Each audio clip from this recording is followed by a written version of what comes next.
Hi everyone, Cliff here for yctestdrive. I'm very dusty. It's because of the area where I am today.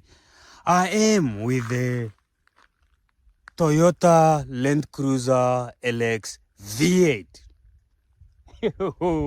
Ladies and gentlemen, that's why I am this dust. Because of the area where I am. Just look at how it is. Let me try to make it nice for you. Look at how it is, this area. Definitely when you are here, you have to find yourself that you are dusty. This is what happens because I am with this Toyota Land Cruiser LX V8. This box on wheels and its mean looking front and no nonsense shape stands out in the Namib desert like a rhino at a zebra party.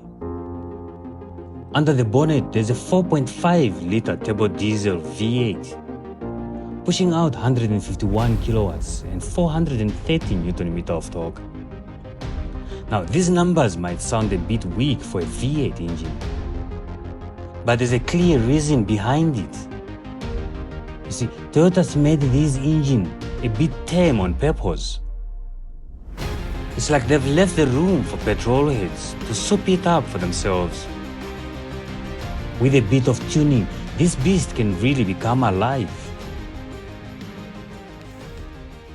A 16-inch rim, of course, for a 4-wheel drive, for a 4x4, you need a 16-inch rim. Of course, with a road cruiser, good tires, they look nice on this car. I like this snorkel, the way how it is with that cover right there on top.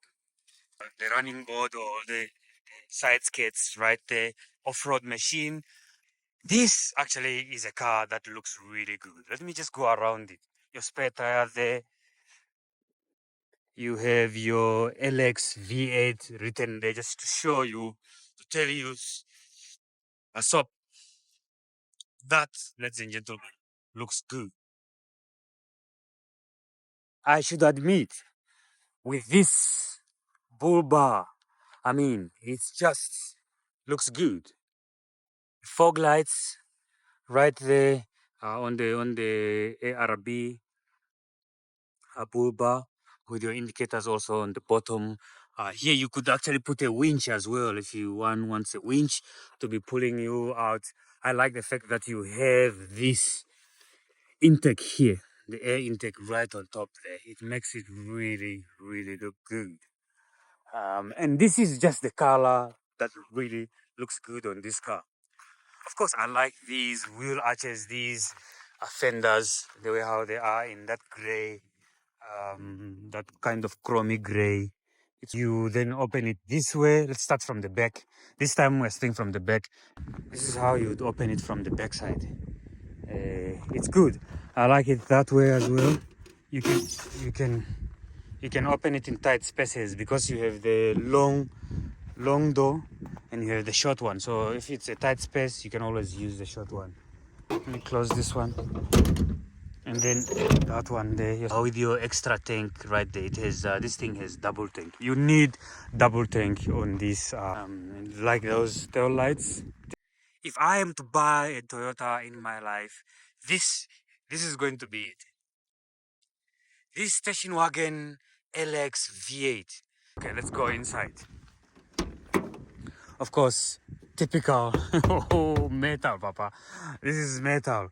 Up idling there. This car is still fairly new. I think it has only about 80,000 kilometers in it for this kind of a car.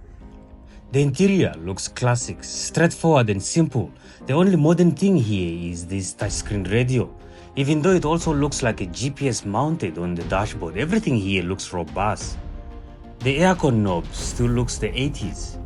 You have a USB port and an antenna retractor and an AC. Toyota doesn't change much. Everything remains classic and same. It's made for off-roading. Here at the back, it feels much higher than when you're sitting in front. I'm surprised that there is no handle on this side. If you look at the passenger side, there are two handles there. But on the driver side, there's only one handle on the other side. Maybe it's made for off-road. Since it's made for off-roading, Toyota has some reason. At the back side, it's still the same.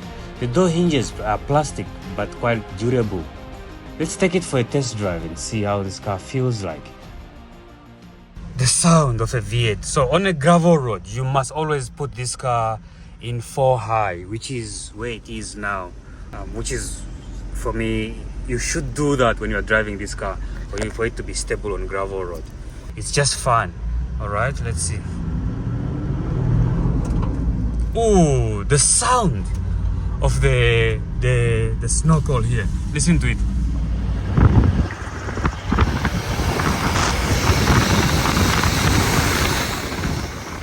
You know, it just pulls that air. You can hear it sucking. For me, driving in this car, it's a bit hard compared to a car like VW Amarok, of course. But just driving this car in this kind of roads, it's a kind of roads that you know this car is made for. We are not going to drive this car in the dunes today. Let me know in the comment below if you would want me to drive this car in the dunes. If you would want me to do that, let me know in a comment below, so that the owners of this car will maybe allow me to drive in the dunes with it, and then we see how good it is. Look at the jackal. Jackal is just looking at me. He's like, what is he doing?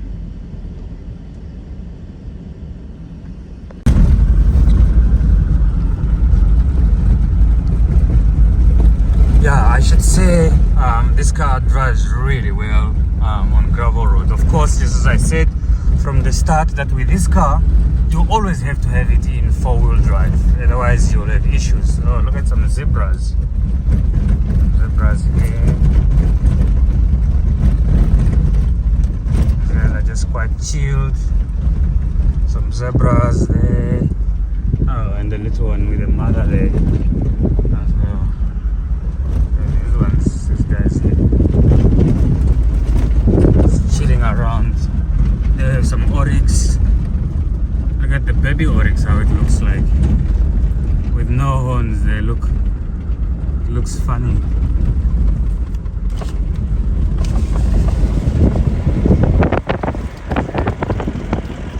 Baby oryx. Yeah, in this kind of roads, one has to really take your time, because otherwise if you drive too fast, you add a bit of this corrugation, this vibration on the road. So you just have to take it really slow and gently for it to be flattened out. Yeah, as I said, this is the only Toyota that I'm very interested in. This and the new Toyota Prado. The new Toyota Prado, very interested in it. Look at the oryx and the zebras, quite a number of them. Even here, we have lots of oryx and zebras. See them? Quite a lot. Yeah, so this car drives, I would say, more like same like the pickup Land Cruiser. Of course, this one, the fact that it's shorter, I should think it does better in terms of off-roading. Really, it's vibrating quite a lot. It's not as comfortable as an Amarok, for example, when it comes to on this kind of roads. But still,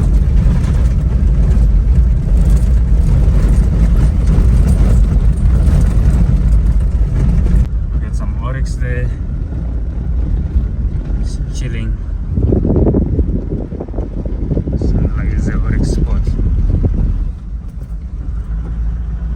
So yesterday I drove a V6, the pickup one. Now its cousin, the 79 series, with its petrol engine, actually has more kilowatts, 170 to be exact. But out here in the rough tough, the diesel V8 feels at home, thanks to all that low down pulling power. The following day I take another Land Cruiser V8. This one a build up, a stretch, made for closed game viewing, just to drive and see if I'll see some animals with no time. Here are the zebras and in Oryx, the Gemsbok. It seems like this waterhole is quite famous and they like it. Listen the sound of the V8. You just have to appreciate the way how it flows.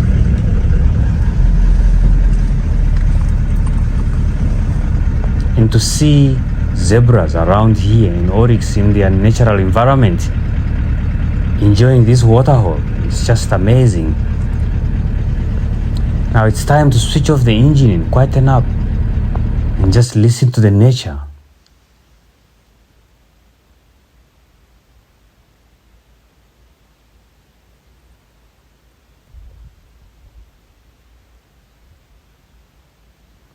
This is such an amazing place to be. In Wolfdans, NamibRand.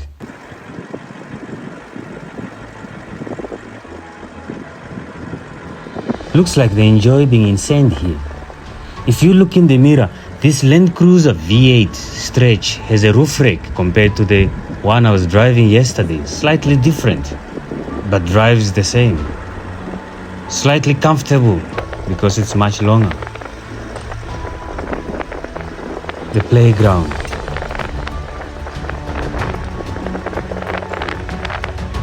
It's good to see how comfortable these zebras are. These zebras have adapted living in this kind of environment.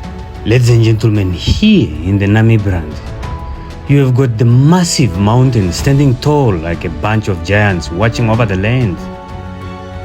They are big and they make you feel small in the best way. Now turn your head the other way and what do you see? Nothing but space. It's like the whole world just opened in front of you. We are talking about an area bigger than some countries in Europe, stretching out as far as your eyes can see. And in between, it's a mixture of everything. Red dunes that looks like waves of frozen time. Flat plains where you can see forever. Here, it's a kind of a place where you can breathe deep and feel free. No fences, no boundaries. Just you and the wild Namibian landscape. It's so open and quiet. They've even given it a special award for being peaceful. So there you have it, big mountains on the one side, endless views on the other side, and a whole lot of beautiful nothing in between. That's NamibRand for you.